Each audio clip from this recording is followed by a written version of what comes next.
Hello everyone, in this video I'm going to show you how to turn off iMessage on iPhone. So first to do that, you have to open your settings, then you scroll the way down and click on Messages app. You can see.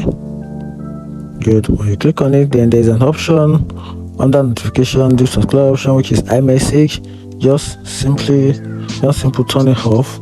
And also before you turn your for you to check if an account or a number or email is linked to your iMessage, just click on this send and receive address.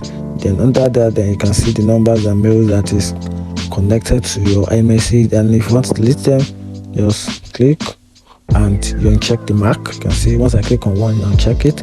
Or simply, if you don't want to do that, I can just simply turn this off on your iPhone. Then with this, iMessage is turned off. If I was helpful, subscribe and follow for more. Thank you.